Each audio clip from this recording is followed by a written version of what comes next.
betrayed in the past. Now a queen once a rogue. Now with a family. I am really a female warrior searching for love and belonging among the packs.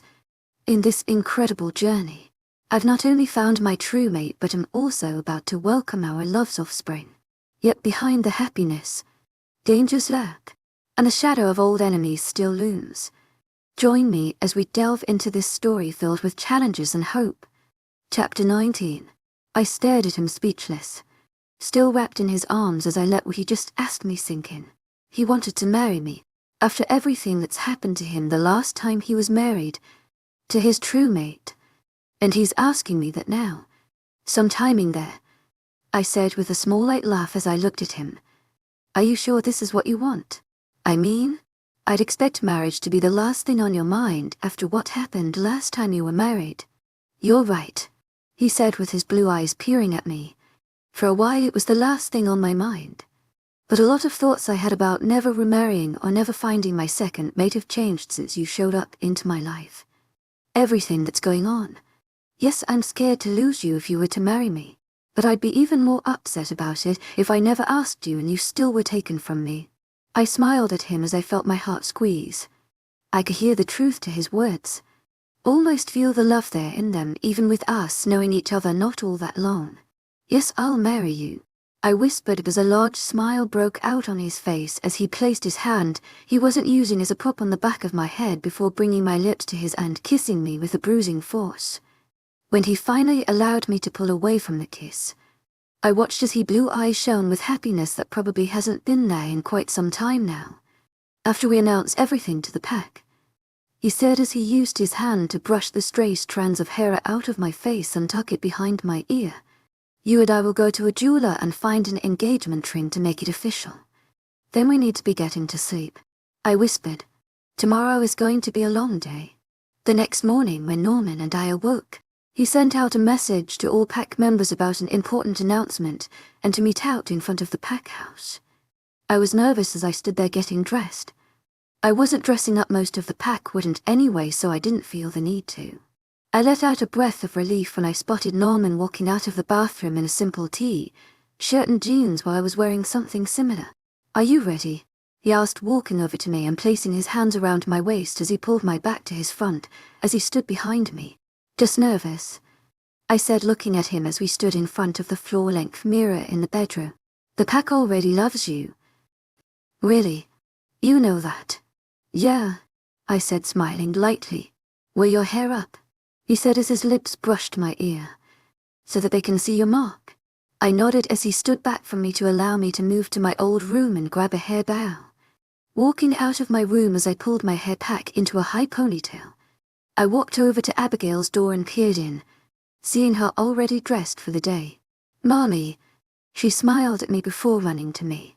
I was still a little sore after the incident with Blake, so when she jumped onto me, I couldn't stop myself from wincing. Easy there, kiddo, Norman said, walking up behind us after obviously seeing my wince. She's still healing up after what happened the other day. Sorry, Mommy, she said, looking up at me sadly, like she thought she was in trouble for hurting me. You didn't mean to, sweetheart, I said, hugging her tightly to show I wasn't mad at her. Okay, ladies, Norman said, placing his hand on the back of my shoulders as he looked at the two of us. We need to be moving on. We've got a pack waiting for us outside. Abigail looked up at me confused while I simply smiled and shook my head, signaling for her to be patient and wait. Taking her small hand in mine, we followed Norman down to the front of the house and then outside to the waiting crowd. Even though she's been around them her whole life, Abigail finds herself shyly hiding behind my leg as we stand on the porch while the pack simultaneously bows their heads to both Norman and I as we step out on the porch. As everyone's head began to lift, you could hear a collection of gasps every couple of seconds as they spotted the mark resting on my neck that Norman had given me a few days ago. Norman hadn't spoken yet, as we waited for everyone to settle down before he dropped the bomb of us now being fully mated and engaged. All right, everyone, Norman said, raising his hand that wasn't resting on the back of my shoulder. As you all have noticed, Rudy now bears a mate's mark on her shoulder. But what you do not know is that mark is mine. You could hear the collective gasps once more as Norman let what he said sit with the pack. I looked out, noticing Jenna and Matt standing close to the front. Jenna smiling up at me where I stood. I knew she was happy for me, as we'd grown so close before Norman and I got together like this. But more importantly, I knew she was happy for him and finally moving on. Settle down, Norman called out, raising his hand once more to get the whispering to cease so that he could continue. Now was when I felt my palms start to sweat and became nervous all over again. I looked out through the crowd again as Norman waited for the last of the whispers to die down. You all knew this pack needed a new owner. Norman spoke loud and clear. And I know a majority of you believe in the myths of us having second chance mates if something should happen to our first. Riley Black is my second chance mate. I didn't know it at first, and I didn't believe in them either. But I finally found out recently that she is. And the day before she and Abigail were taken, she allowed me to mark her. I watched as the crowd cheered at the announcement of Norman having a new mate who he'd already marked. That's not all, he called out as he peered at the crowd while they settled down. As of last night, Willie and I have now fully mated and she has accepted my proposal of becoming my wife. I watched the crowd erupt into cheers once more as I felt Norman slide his hand down from my shoulder to around my waist where he then pulled me against him. I rested my head on his shoulder, a small smile on my face, as we watched the crowd call out their congratulations to Norman and I. As the crowd began to shrink in size, everyone going back to starting their day, Jenna and Matt the stairs to a Norman. To my agent extraordinaire, Madeleine Nilgren, heartfelt thanks for your unfailing patience, enthusiasm. And I still stood. Jenna wrapped me in a tight hug as Matt congratulated Norman, who knew I would have found my place to be here next to Norman with my new friends Jenna and Matt, and my adopted daughter Abigail. I'm so happy for you, Jenna said, smiling as she pulled away from the hug. Thanks, I said, smiling as we both looked to Norman just as the sound of someone else approaching and clearing their throat caught our attention. Never thought I'd hear you tying the knot again, Redis, a man said, standing at the bottom of the steps, smiling up at Norman while he grinned down at this newcomer. Never thought I would either, Norman said as he walked down to the stranger and wrapped him in a hug as they both smiled and patted each other's backs. I looked to Jenna confused while she just smiled and looked back to the men in front of us. Riley, Norman said when he pulled away from the guy and looked back to me. Come here, I want to introduce you to someone. Slowly, I walked down the stairs to stand by Norman, a kind smile on my face as I waited. Riley, this is an old friend of mine. This is Alpha, Sean Flannery. Sean, this is my fiancé and mate. Really Black. It's nice to meet you, Alpha, I said kindly to him as he smiles back at me. Please call me Sean. And it's nice to know someone could bring the old readers back. This guy has been nothing but depressing since he lost his wife. You've brought him back. I'm grateful to see my best friend as himself once again. I smiled at him as Norman wrapped his arms around my shoulders and pulled me tightly to him. I asked a couple of my allies to come and aid us with the problem of your ex-mate, Norman said after a few minutes. Sean here has offered to help and I have another friend coming in from London with his warriors that should be here any day now. Blake won't be getting to you again. And this time, we'll be ready if he decides to make a move to harm you. I looked to Norman, a man to his friend Sean before us. We'll keep you safe free, Sean said, smiling at me. No one wants to see what'll happen to Norman if he loses you two. You'll be safe as long as there are people here willing to protect you. And I don't think that'll be a problem, judging from this pack's reaction to not only his marking you, but also to the engagement and pole mating. This pack already loves you. Thank you, I said, smiling as I watched Sean hold his arms out for me, waiting for me to hug him, not putting a second thought to it. I walked forwards out of Norman's grasp and allowed Sean to wrap his arms around shoulders in a hug. When I looked to Norman, he was smiling, seeming happy that one of his friends approved of me and also of our engagement. At that moment, I'd never felt more safe than I did now, knowing there were people who'd keep me safe from Blake. Chapter 20. It's been about another week since Norman and I fully mated and got engaged. His friend Sean has stayed around. helping train with some of the other warriors of our pack, and has been telling me all these funny stories about him and Norman when they were younger. Today I was practicing dodging blows with Matt as Norman had gone out to pick up his friend from the airport. Not sure, but something told me that even with this training I was doing, because I was now fully Norman's mate, I probably wouldn't be doing any fighting like I had that last time with the rogues when I protected Abigail. I was standing next to Matt. We were taking a small break as I took a sip of water to try and cool off from the exercise we were just doing. I glanced down at the ring I now wore on my left ring finger that I got to count with Norman that same day we announced our engagement to the pack. It was simple, and I wouldn't allow Norman to buy anything else because it wouldn't be me otherwise. It was a larger single square cut diamond on a white gold band with smaller accent diamonds along the top of the band. I really liked it for its simplicity, and Jenna told me it was perfect just for me when she saw it later that same day after getting it. I was so caught up in staring at the foreign ring on my finger that I didn't realize I had been staring at it for so long, until I felt small arms wrap around my leg. Looking down, I smiled when I spotted Abigail being the culprit behind catching my attention. "Look, Mummy," she said before lifting one arm and pointed to the road just in time for the sound of all the vehicles to register in my ears. I couldn't help but smile as I spotted Norman's car in the lead, followed behind what could be referred to as an army of cars behind it. I looked over to my right at the sound of footsteps and wasn't surprised really when I realized it was Sean. "That must be Andy," he said, staring at the cars as they slowed to a stop in front of the pack house. "I think you like him. He's a good guy." I glanced at him and nodded once when he looked back at me before my attention returned to the cars just as Norman was climbing out of his. A stranger climbing out the passenger side after him, taking Abigail's hand. I walked over to the cars where Norman still stood talking with the other man, Sean following behind us. When we drew closer, Norman stopped talking and smiled over at me while his friend seemed to get the message and smiled too. "You must be this new mate I've been hearing about," the stranger said with a clear British accent as he caught my attention away from Norman. "It's nice to meet the one who was able to steal Norman's heart here." "I don't think I've done that," I said as I felt a blush creep up onto my cheeks. "Believe me," Sean said from beside me. "You have."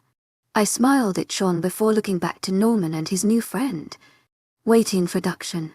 This is Alpha Andrew Lincoln," Norman said after a few seconds. "He's the alpha from the largest pack over in the United Kingdom. Andy, this is my mate and fiancé, really black. And who's this cute little girl?" Andy asked, looking down to Abigail as she tried to hide my leg while peering up at him with a nervous smile. "This is Abigail," I said, placing my hand on the back of her head as Andrew looked up at me. "My adopted daughter. She's an original member to Norman's pack, but after I joined I became attached. It sort of helps that I saved her life from a rogue attack back when I first joined. That was when she proved to most of the pack that she was meant to be a Luna," Jenna's voice said, suddenly coming up behind me. I turned around and smiled at her as she sent me a smile before going up to greet Andrea. "It's good to see you again, Jenna," he said as she hugged him tightly. "How are things between you and Matt?" "They're fine," she said, smiling as she stepped back. "But you're not here to learn about my life. You're here to help protect Riley's." "That's right," he said, nodding before looking to me. "Norman wouldn't tell me a thing about what's going on until we got here. Just kept saying that another alpha was threatening your life, even went as far as kidnapping you and little Abigail here if I remember correctly. So why don't we go inside so we can discuss what's going on?" "Right this way," Norman said, motioning towards the pack house before he placed his hand on the small of my back and turned me around to push me towards the house. I left Abigail with Jenna so she wouldn't have to listen to what was going on and why all these strangers were here. She's just a child after all. I sat there, beside Norman in his office as we explained to Andrew and Sean the severity of the situation at hand. Norman's arm was wrapped tightly around my waist as I sat basically on his lap, while we watched as Andrew and Sean allowed what was said to fully sink in. They barely knew me, Sean having a tiny head start on Andrew with meeting me, and yet they both seemed to already show a sort of protectiveness over me that I wasn't used to. They said they couldn't believe how someone could treat a person as kind and sweet as I was so harshly. But the grins on their faces when I told them I fought back against Blake when I was kidnapped recently with Abigail said they were proud and that I would definitely be a strong Luna to help Norman run his pack. Who was Blake to you? Andrew asked after a few minutes. If he's got this much of a grudge against you, then he had to have known you personally, right? Last I heard, Norman and a guy's packs were holding some sort of alliance truce. They were, I said as I looked to Norman before looking down at my hands in my lap. Until Norman appointed me as his replacement Luna. Why? Sean asked, speaking up finally and causing me to turn my attention to him. I would be Blake's rejected mate, I said, and watched as both their expressions turned to that of shock. I grew up with Blake. We had been friends, but when we had learned I was to be his mate, everything changed. Norman didn't even know it was his pack that beat and tortured me until we went to the pack house for my first assignment as his new Luna. He did all of this to you, Andrew said, looking at me with a sad look in his eyes. Because you were his mate. Said I was weak. I said with a shrug. That his father wouldn't allow him to take such a weak mate as his Luna. That's when the fun began. Well, fun for him anyway. I felt Norman tense up by me and quickly placed my hand on his thigh that I wasn't sitting on. This was still a topic the two of us didn't like discussing if we didn't have to. His wolf had been furious that day in my old pack house when Blake insulted me right in front of him. Well, he won't get a chance to hurt you again, Sean said, causing me to look over at him as he smirked. Andy and I will ensure he can't get close to you ever again without a fight. I watched with a smile as they both stood to their feet, claiming they were going to go to their rooms to rest and relax. Standing to my feet as well, I walked over to Sean first as he was closer and gave him a quick hug. I repeated the action with Andrew before watching as they both left out of Norman's office before I walked back over to him. You know Sean means what he said, right? Norman asked as he placed his hands on my hips as I sat down on his lap facing him so that I was straddling him. Both he and Andy won't allow you to come into any more danger while they're here. We'll take care of this problem and then be done with it. I know, I said, smiling as I placed a light kiss on his lips, and for that I'm thankful that I can say they're allies. And your most trusted friends, I'm sure. He smiled and nodded before lifting his hand and using it to guide my lips right back to his. Chapter 21. Are we really going on a picnic? Abigail asked as she peered up at me while we stood in the kitchen, me packing all the food we were taking out with us. Yes, we are, I said, smiling down at her. Norman's taking the two of us out into a meadow to enjoy some privacy away from the others. And it'll be a great way for us all to bond a little more. Doesn't he have to watch the pack, though? She asked curiously. He does, I said, nodding as I finished loading the food. But he's got someone watching it today for him so that he can do this with us. Now go upstairs and change. Yes, Mommy, she said before running out of the kitchen and up the stairs to her room. I smiled and shook my head before I caught sight of the ring on my finger once again. It's been 2.5 weeks since both Sean and Andrew arrived after Norman contacted them. That means it's been 3.5 weeks since Norman and I got engaged. I smiled as I rubbed my thumb on my right hand over the ring on my left finger, enjoying the fact that I finally found someone who would take care of me and treat me right. At that second, the overwhelming urge to throw up suddenly hit me out of nowhere. Fighting back that urge, I took a deep breath as my hands grasped the counter in front of me while I closed my eyes and willed myself to not have to run to the bathroom and puke my guts up and ruin this outing for Abigail, Norman, and myself. When the urge passed, I felt myself sigh almost in relief before a voice startled me from behind. Riley, are you okay? Matt's voice said from behind me, causing me to spin around. Huh, I said, looking at him. Yeah, I'm fine. You sure? He asked, looking at me concerned. Yeah, I said, smiling. I think it was probably what I ate this morning. Something just didn't agree with me today is all it is. I'll be all right. He gave me one final skeptical look before nodding and walking out of the pack house. Turning back around to face the now packed basket of food, I decided it was time for me to head upstairs and get changed as well for this small outing for just the three of us. Walking by Abigail's door, I peered in to see she was fully dressed and trying to tie her shoes. Hi, Mommy, she said, smiling up at me. Can you help me, please? Sure, I said, smiling as I walked into the room and knelt down in front of her feet as she sat on her little bed, waiting for me to tie her shoes so we could get going as soon as Norman and I were ready. After Norman and I were ready, and Norman informed the pack member he was leaving in charge to only contact him if it was a dire emergency, the three of us left to the meadow that was quickly becoming mine and Norman's spot away from the pack. After Norman found us a nice spot to lay the blanket out that he'd brought along, the two of us were laid back on it while Abigail ran around giggling as she chased a couple of butterflies she'd found, trying with all her might to catch them. "Mommy, come play with me," she said, stopping as she turned to smile at me. "I'm sorry, sweetie, I'm a little tired right now," I said with a sad smile. "Maybe later, okay?"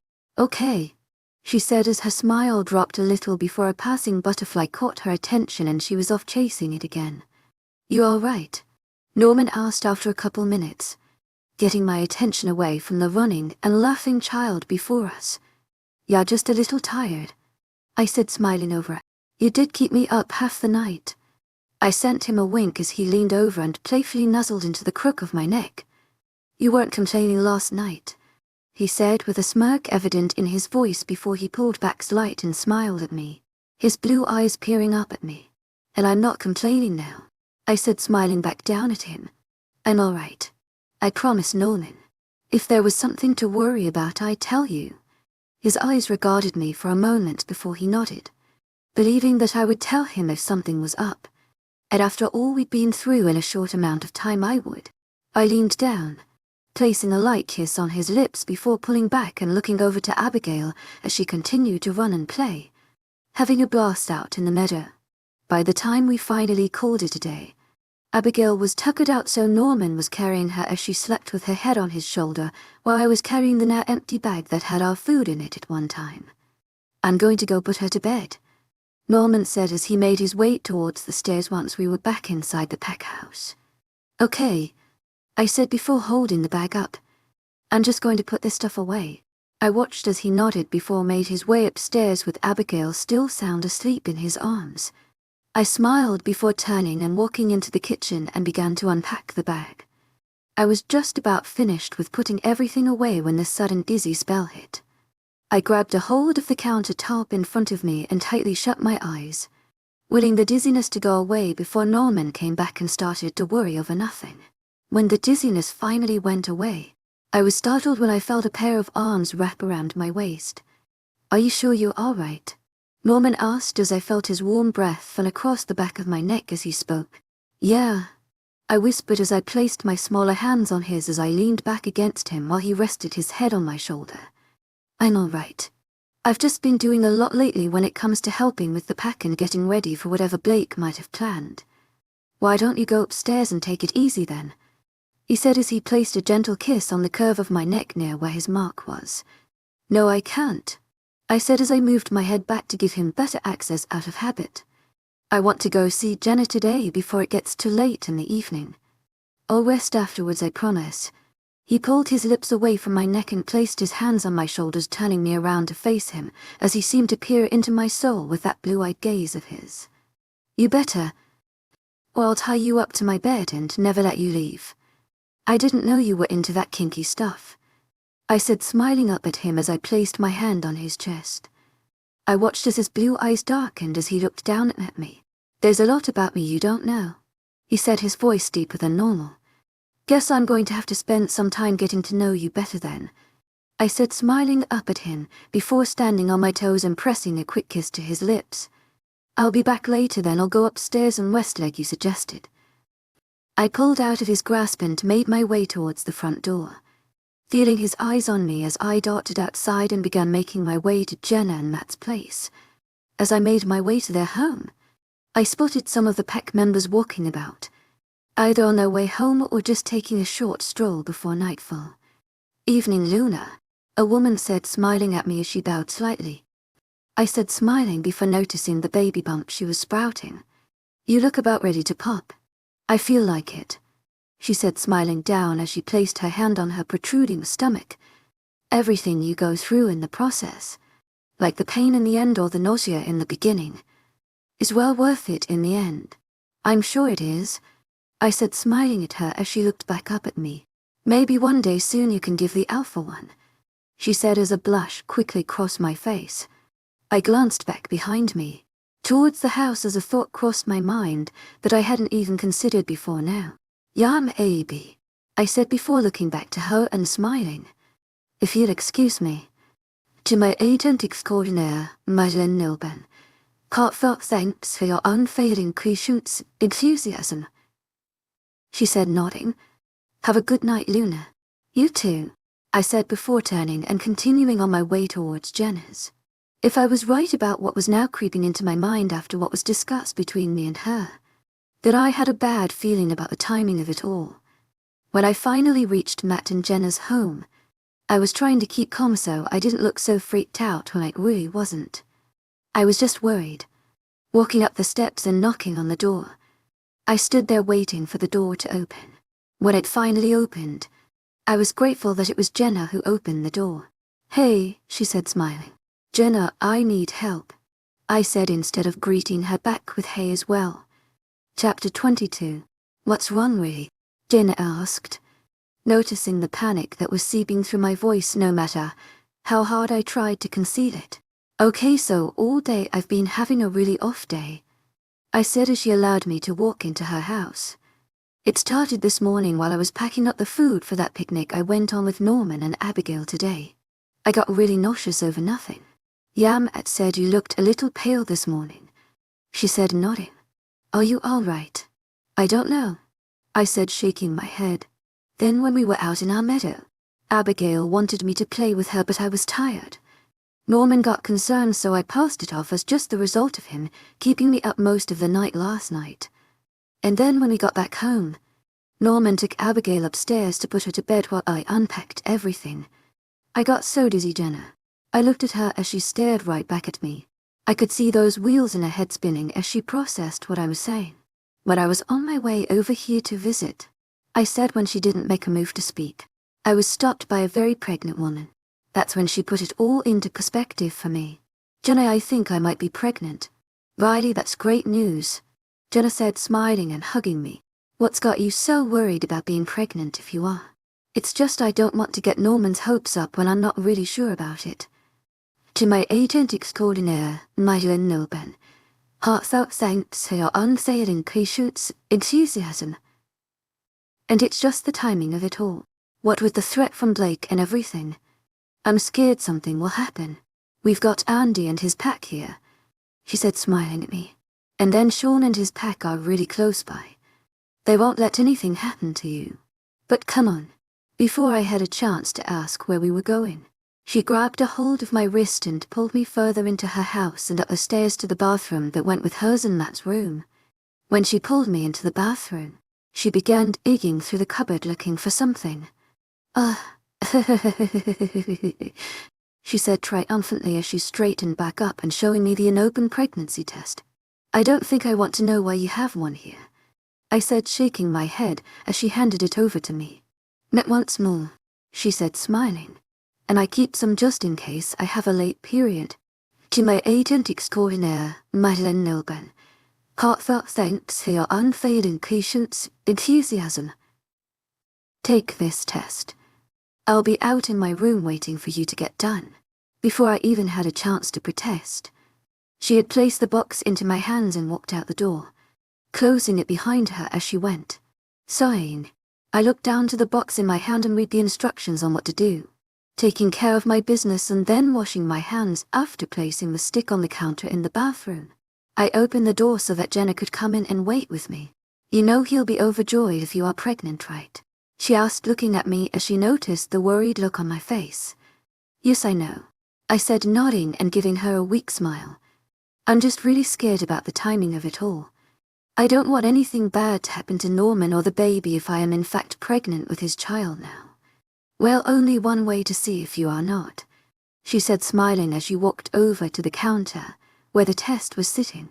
What does it say? I asked when she didn't make a move to speak after staring at it. When she turned around to face me, I automatically knew just what was on that test. If her smile was anything to go by. Riley, she said, grinning. You're pregnant. You and Norman are going to have a baby. She ran up to me and hugged me. while I barely managed to put my arms around her as though a little bit of shock over the news. When we finally pulled away from each other, reality hit me as I looked down to my still flat stomach. A smile made its way onto my face as a tear of joy slipped down my cheek before I looked back up to Jenna. "This is really happening," I said, smiling at her as I saw her with her own tears in her eyes. "He's going to be so happy, really," she said, smiling at me. I went to open my mouth to agree with her, but cut short by the sound of the front door slamming open and the sound of footsteps running up the stairs. "Baby, what's wrong?" Jenna asked when a panicked Matt ran into the bathroom where we still were standing. "You'd need to get to the shelter under the pack house," he said, out of breath as both of us looked at each other, panicked before looking back to him. "Why?" I asked out in a whisper, fearing the answer I knew was going to come from his mouth. "Blake's made his move," he said, looking at me. "They're attacking the pack now. Sean's on his way with his pack warriors to help." "Where's Norman?" I asked, even more panicked now. "He's outside, waiting on you," Matt said, knowing Norman was outside their house waiting. I didn't wait for the other to before I ran down the stairs and out the front door, straight into his arms. "Riley, go with Matt, Jenna and Leighton to the shelter under the pack house," Norman said as he hugged me tightly and rested his head on top of mine. "I don't want you fighting with Blake. There's no telling what he might do." He pulled back to look at me as I nodded before his attention to look behind me. Looking over my shoulder, I spotted Matt, Jenna, and Leighton in the doorway of the home as they looked down to where we stood. "Stay close to them," he said, kissing my forehead. "I'll be back for you when this is over." "Norman, wait," I said, quickly grabbing his arm as he went to turn and run towards where the battle was happening between his pack and Blake's. "Riley, I don't have time for this," he said, looking at me, pleading with me to understand. "But you need to know something," I said as I held his wrist tightly so he wouldn't pull away from me. "No, what?" he asked, looking into my eyes. I really need to get back to the others. "I know. To my agent extraordinaire, Madeleine Noble, heartfelt thanks for your unfailing patience, enthusiasm. But God forbid if something happens out there tonight. But you need to know, Norman, I'm pregnant." I watched his face, gagging his reaction as his mind tried to grasp what it was I just said. "What?" he whispered out after a couple of minutes, the sight of tears forming in his blue eyes filling my heart with joy. "I'm pregnant," I whispered just as softly. "I just found out before Matt came to tell us to get to the pack house." "You're really pregnant?" A smile moving to his face as he momentarily forgot about the threats around us. "Yes," I said, smiling just before he lifted me up and spun me around, causing me to laugh. The second he let my feet touch the ground again, he had both of his hands on either side of my face as he brought me into a deep kiss, my own hands instantly finding a place to rest on his hips. "Norman," Jenna called out, causing us to pull apart. "Celebrate later, okay? You have to worry about keeping her safe with the threat of Blake in the territory," but seemed to snap him back to reality as he looked to Jenna as she still stood on the porch with her mate and child looking at us. Nodding once, Norman looked back to me with a determination in his eyes that I knew was from the sudden need to protect his family, to protect his now growing family. "Riley, please be careful," he said as he rested his head against mine and peered into my eyes. "I will," I said, nodding against his head. "I'll have Matt and Jenna with me as we make a run for the shelter. But Norman, I want you to come back to me after this. I won't be able to do this on my own. Our child will need their father too." "I'll make it back," he said, placing a quick kiss on my lips. I looked up into his blue eyes as he rested his hands on my cheeks. I could feel the treated tears starting to slip down as I started into his eyes. I was scared, in more ways than one. I was scared that something would happen to me or the baby, and Norman would be left without an heir again, but even more broken than before. I was scared that something would happen to him, and our baby would be left without a father to help raise it. "Riley, come on," Jenna's voice said as she snapped me out of my thoughts. "We gotta go," looking back to her and Matt. I nodded before quickly following after them towards what I was hoping safety. Chapter 23. Matt, having heard what I told Norman, stayed right beside me the whole time we were running towards the pack house and where the shelter was underneath it. With the threat of danger all around us, It seemed that the run to the house was longer than normal. It didn't really help I could hear and see the fighting going on around us. I found myself stopping, just yards away from the pack house. The moment I spotted Norman's black wolf charging at one of Blake's own as they went after a pack member who wasn't trained to fight, I stood there watching as he attacked a rust-colored wolf, killing it instantly before moving on to the next threat. Watching my old pack fighting with my new one, over me of all things, I knew I should have been running with Matt and Jenna. I knew I shouldn't be standing there watching the battle as it raged on, but I couldn't force my feet to move as I watched the two packs fight each other. Most of my old pack really loved me. Most of them didn't know what happened to me. They were good people, the ones I knew best. So it makes me wonder just what it was that Blake told them to get them to attack such a large and strong pack like Norman's. The wolves I saw fighting my old pack that I didn't recognize. I figured they belonged to Andy's pack or maybe Sean's if he'd made it back by now, with his own warriors to help us. That was another thing getting to me. People I didn't even know were fighting alongside Norman to help protect me. Then it hit me. I didn't know where Abigail was. I didn't know if she was still inside the pack house, upstairs in her room fast asleep, or if she was out here looking for me. That thought in mind, I looked around panicked, looking for the small child that had become my daughter in the time I'd been here with this pack. Turning to the house, I ran past where Matt, Jenna, and little Leighton were standing by the cellar doors that led to a different part of the basement, away from where we kept prisoners. "Riley, what are you doing?" I heard Matt shout as soon as he spotted me run by him. "I have to find Abigail," I called back, not looking over my shoulder as I ran inside and straight for the stairs. Going to her room first. To my agent extraordinaire, Madeleine Nilban. Heartfelt thanks for your unfailing patience, enthusiasm. Running through the door to her room. "Mummy," she shouted, spooked by my sudden burst into her room. "Come on, sweetie, we've got to get to shelter," I said, running over to where she sat on her bed. Picking her up, I held her close as I quickly began making my way down the stairs and straight for the front door. Standing on the steps to the pack house for a second, I looked around before noticing Matt still standing by the cellar doors, but Jenna and Leighton must have been already inside where it was safe. "Run to Matt," I said, putting her down and pushing her towards where Matt stood before I straightened up. I needed one last look at Norman, or his wolf, just to know he was still alive before I went down into that shelter to hide. "Riley, come on," Matt shouted, causing me to look over at him. I couldn't, not until I knew Norman was safe. Looking back to the fighting wolves around me, I finally spotted his black wolf attacking another. Seeing he was okay, I turned to run for Matt, almost making it to him in the safety of the shelter when something grabbed me from behind. "Riley," Matt shouted as a hand wrapped itself tightly around my neck and slowly cutting off my air supply. The smell that was filling my nose was that of a familiar scent. It was Blake's hand that was wrapped around my throat. It was his hand that was cutting off my air supply and slowly killing me. "Riley," I heard Matt shout again, my vision beginning to get blurry and black spots beginning to appear. I looked over towards Matt, my eyes heavy as my body started to shut down from the lack of oxygen. "Mommy," I heard Abigail scream, watching as Matt grabbed a hold of her and held her tight to keep her from running towards me.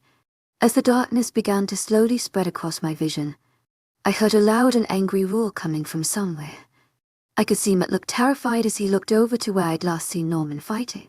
Before I had time to comprehend what had Matt so scared, I felt Blake being jerked away from me and then me myself falling to the ground. Gasping for the much-needed oxygen, I sat there on the ground before I felt a pair of hands grip a hold of my shoulders. As my vision cleared, I looked up to see that it was Matt beside me with his hands on my shoulders.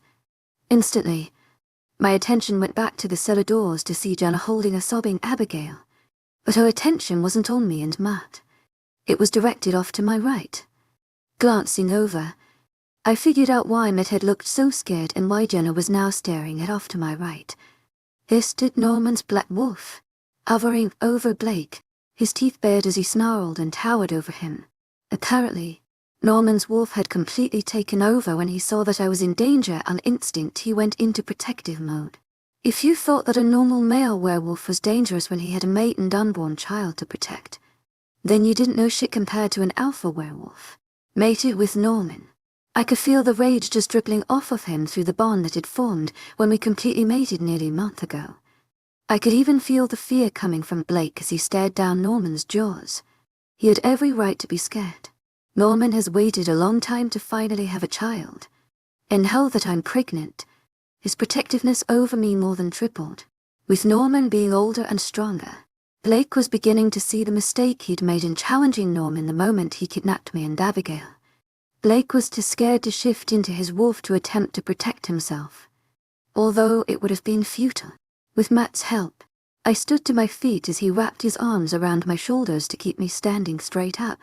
"Blake," I called out, catching both his and Norman's attention. When Norman's blue eyes locked with mine, I nodded I was okay before looking to the terrified Blake beneath him. "You should know," I said, watching him. "Being an alpha yourself, it's not smart to attack an alpha's pregnant mate." I watched as his face paled as what I said hit him just before Norman whipped back around, his jaw wrapping around Blake's neck before he gave a sickening twist and the sound of his neck breaking reached my ears. As Norman released his jaw from around Blake's neck, his body slumped down to the ground like the deadweight he now was. I pulled away from Matt, grabbing a pair of shorts from another pack member as I watched Norman shift out of his black wolf and back into his human state. Walking over to him, I handed him the shorts as he stared down at the dead body that belonged to my ex-mate. "To my agent extraordinaire, Madeleine Noble, heartfelt thanks for your unfailing clichés enthusiasm," I whispered, glancing to him once he pulled his shorts up and wrapped his arms around me, resting his chin on my shoulder. His voice only a whisper as well. "I'm sorry," I said, looking up into his blue eyes as he looked down at me in confusion. "I shouldn't have stayed out in the open like that. You wanted me to protect myself and I ended up placing myself and our baby in danger instead," he said, turning me around and placing both hands on my face. "I could feel your worry. Had our roles been switched, I know I would have done the same thing. I'm just grateful I was where I could see what happened. Or at least hear Abigail like I did." I smiled up at him before I heard a small voice. "Mommy," Abigail yelled as she ran over towards Norman and me. I smiled and pulled out of his embrace long enough to pick her up before he wrapped his arms around both of us and placed his head in the crook of my neck. "So," Jenna said, walking up to us with Leighton in her arms, "can I start helping plan the wedding now that Blake is no longer an issue?" Everyone around her started laughing, including herself, while Norman and I just smiled and held each other a little bit longer. Chapter 24. "Come on, you look gorgeous," Jenna said as she helped me fix the dress I was wearing.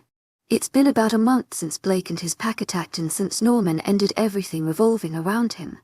He gave them members of the pack that belonged to Blake a choice. They could live peacefully here with us, or they could go rogue and look for a new pack. Hoping for the best like I got. "I feel fat and you've got me in a tight form-fitting dress," I complained as I placed my hands flat against my sides as I pressed down on some of the wrinkles that had formed when I sat down. "You haven't even gained any weight really," Jenna said, rolling her eyes at my comment. "And you're glowing. So stop fidgeting. You're beautiful." I grumbled incoherently and turned back to face my reflection in mirror. I was wearing a white wedding dress with a lacy design over it that hugged my body until it flared out at my hips and then flows down until it barely dragged the floor below. I had on a pair of silver heels to go with the dress. Jenna found a necklace in her endless supply of jewelry that was a crescent moon with a blue sphere connected with it. I had a pair of diamond studs and for something simple. My makeup was done lightly so that it didn't overshadow the beauty of everything else. The only ounce of color I had besides the blue sphere on my necklace was the bouquet of flowers which had pinks, purples, and whites in it. My hair was pulled back into a low bun, a few strands of hair left loose to frame my face with my veil attached to the bun. "Are you ready?" Jenna asked, snapping me out of my mental thoughts of what I was wearing. "Not really," I said, smiling weakly, "but I am ready to be married to this man." "It's natural to be nervous," she said, smiling as she walked over to me and hugged me tightly. "But come on, let's go. Everyone's waiting on us." I smiled and nodded as she pulled away from me. After a little over a month of being engaged, I was getting married to the man who protected me from my ex-mate and even took me in when I was a rogue for several years after running away. He showed me how I should have been treated as a mate. I think in the end, we were both good for each other. "Mommy," Abigail said, running up to me in her little flower girl dress with a smile on her face. "You look beautiful, sweetie," I said, smiling down at her as she beamed up at me. "So do you, Mommy." "Come on, let's go," Jenna said, standing beside us. "Abigail, you go first, okay?"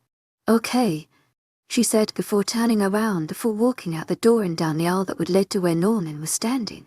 I had 3 bridesmaids, Jenna and then both Sean and Andy's mates. I didn't want a maid of honor because I didn't know most of the pack well enough to have a maid of honor and the bridesmaids, so we stuck with 3 bridesmaids. Sean and Andy had left with their packs after the battle with Blake, then returned later with their immediate family. They had arrived early enough where I got to spend a little time with it, just the 4 of us. Me, Jenna, and their mates. They helped me to understand what was to be expected from me as a Luna, but they also said that it had come naturally to me. And just like Sean and Andy, they both said that they were happy that Norman had found someone else, and even more overjoyed when they found out I was pregnant. By the end of their first day there, they were already trying to make plans for a baby shower for later on when it was closer to my due date. I hugged the 3 others before they turned and began walking down the aisle ahead of me. Taking a deep breath, I walked to the door and stood there with my bouquet in hand as I watched them walk. When it was my turn, the music began and all heads turned in my direction. But my only focus was on the man standing at the end of the aisle dressed in a suit. As I slowly made my way down the aisle, I could see Sean. "To my agent extraordinaire, Marianne Nobel, heartfelt thanks for your unfailing patience, enthusiasm," and Matt beside him, but my focus went back to where he stood with that smile on his face. "Beautiful," he whispered to me when I stood next to him as he placed a gentle kiss on my cheek before we both turned to the man before us. I stood there with Norman, listening to the guy say the same thing that was always said at a wedding before the bride and groom said their vows, and finally married. I just kept glancing over at Norman, just ready to be finally married to him so we could await the arrival of our baby as husband and wife. By the time we got to the dinner after the initial wedding, Norman and I hadn't left each other's side. The whole time we were holding hands and smiling as people from Norman's pack gave their congratulations to us. Most, if not all, of the pack knew about me now being pregnant with Norman's baby, and they were ecstatic. The news of an heir for the alpha title was welcomed greatly after knowing of the struggles Norman and his first mate had pregnant, and now here I am pregnant without even trying. "Mummy," Abigail called out, snapping me from my thoughts as I looked over at her to see she wanted in my lap. Picking her up, I sat her down and hugged her tightly before glancing over at Norman to see him smiling at the sight. "Can I call you Daddy now that you married my mommy?" she asked shyly. The entire room went silent. Having heard the little girl's question and waiting to see how Norman would respond to it, I glanced up at Norman to see him smiling down at the little girl seated in my lap. "To my agent extraordinaire, Marianne Nobel, heartfelt thanks for your unfailing patience, enthusiasm," he said, smiling as she grinned at him and moved over to sit on his lap and hugged him tightly. The room erupted into a cheer of ours as he hugged her back just as tightly. "Now," he said once he pulled away from the hug, "how about a dance with my 2 beautiful girls?" I smiled and watched as he stood to his feet with Abigail resting on his hip before he held out his arm to me. I reached up and took his hand, allowing him to help me out of my seat before leading the way towards the makeshift dance floor where other couples were dancing, including Matt and Jenna. Norman passed Abigail to me before wrapping his arm around the 2 of us once I had her settled on my hip as his other hand grabbed my free one. As he started to sway us gently to the slow song playing in the background, he leaned forward and pressed a light kiss to my lips. I heard Abigail giggling before she pushed us back, causing us to both smile over at her. I leaned closer to her and placed a soft kiss on her cheek before looking back to Norman and smiling. All I could see in his blue eyes at that moment was pride and absolute love for me and Abigail in our arms. Looking around the room as we slowly moved with the music, I could see other couples joining in and dancing as well. I saw Andy and his mate, Sean and his mate, and then I spotted Jenna and Matt as they both were dancing close to where we were. As if sensing that I was looking, I watched as Jenna turned around to face me. Pulling away from Matt, she walked over to me. I pulled away from Norman and handed him Abigail before facing her just as she wrapped me in a hug. "I'm so happy," she whispered. "I just knew from the minute I saw you in his office that something would happen between the two of you. I knew you both were broken from losing a mate either by death or in your case rejection. Congratulations." I smiled and hugged her back tightly as I felt tears slowly falling from my eyes. Those stupid pregnancy hormones were already working on me and making me way more emotional than I should be. I hadn't felt this loved in a long time. And now I was married to a man who's treated me right from the moment I met him. A daughter that I adopted not too long after coming here. A best friend that is more like a sister than anything. And a baby on the way. If you would have told me the day I went rogue and ran from the one person who was supposed to love me but rejected me that I'd end up this happy, I would have called you a liar because I felt in that moment when I ran that no one would ever love me. But now, here I am as happy as I should have been to start with. And you know what? I wouldn't change a thing. Epilogue. You're doing great, Ray. Norman's voice called out to my ears as I felt him holding my hand. It's been months since he and I got married and now here I am. Once again in the hospital ward of the pack house. Shut up. I growled out as I squeezed his hand tightly just as another sharp pain went through my body. It's your full time in here right now like this. It takes two to tango, sweetheart, he said laughing as he leaned forward and pressed a kiss to my temple. Remember that. You're just as much to blame as me in this. I hate you. I growled out while his smile only seemed to grow. That's right, I'm finally delivering our firstborn. The pack has been on edge these past few weeks as the day drew closer. And now it's here and I'm sure everyone in the pack can hear me shouting at the alpha and blaming him for demise. But who am I kidding? I wouldn't want to change this moment. Every person in the werewolf community dreams of the day they can have their own children and bring happiness to their mate while doing so. But with me being mated to the alpha, and our child being of alpha blood, I have to endure much more pain than the average person, which in my opinion is seriously messed up. You're doing great, Luna, the pack doctor said from between my legs as they looked up at me with a smile. I can already see the head. I sat up slightly to look down at where they sat before flopping back and groaning. I was tired, thirsty, hungry, and in a serious amount of pain. And if I asked for something to eat or drink, all they give me were these damn ice chips. You hear that? Norman whispered against my head. Our baby will be here soon. I gave him a death glare, but all he did was laugh. All right, Luna, the doctor said, peering up at me once more. Time to give me a big push. To my extraordinaire, Madeleine Noble. Heartfelt thanks for your unfailing patience, enthusiasm. I scream out in pain as a strong contraction hits me hard. I grip Norman's hand tighter as I use it to help me to push through the pain and to push just like the doctor said to do. I've been doing this for hours, pushing every time the doctor tells me to. But when the sound of a cry fills my ears and the contractions stop, I feel tears flowing down my eyes as the doctor stands with a small form in their arms. I feel Norman's hand tighten around mine this time as we both see the small creature that was part of him and part of me. Congratulations, the doctor said, walking closer with the newborn infant. I smiled as they handed me the baby, now wrapped in a little blanket. When he was nestled safely in my arms, I looked up at Norman to see him smiled proudly at the baby resting in my arms. What are we going to call him?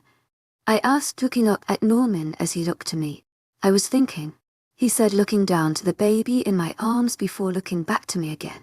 How about Kaden? I said, trying it out. I like it. I looked back down at the baby in my arms as he slowly opened his eyes, revealing the same blue eyes as his father. I lifted my hand over him just as he reached his smaller one out and wrapped his tiny hand around one of my fingers. I think now I knew what it felt like, carried a small life growing inside my body for so long before finally holding it in my arms. Mommy, I heard a little voice call out, causing me to look up and see Abigail standing in the door holding Jenna's hand as she, Jenna, met, and Leighton was standing there. "Come say hi to your little brother, Kaden," I said, smiling at her as she let go of Jenna's hand and ran from my bed and climbing up to stare at the little baby in my arms. "How are you feeling?" Jenna asked as she walked over with Matt and Leighton. "To my agent extraordinaire, Madeleine Noban. Thoughts that inks his unfailing patience, enthusiasm," I said, laughing, but overjoyed at the same time. "He's beautiful," she said, smiling down at the baby in my arms. "He looked like his father," I remarked as I looked over at Norman as I spoke. "How does it feel being a father finally?" "It feels great," he said as he leaned down and pressed a kiss to my forehead. "I think I want more now." "Slow yourself," I said, laughing. "Let's take care of Abigail and Kaden first, then we'll think about more." And that was how I found my place and my own happiness with someone I wasn't ever truly to be destined with originally. And I couldn't be happier. Thank you for tuning in. If you enjoyed this episode of a story, please give it a like, and don't forget to subscribe to get notifications for updates.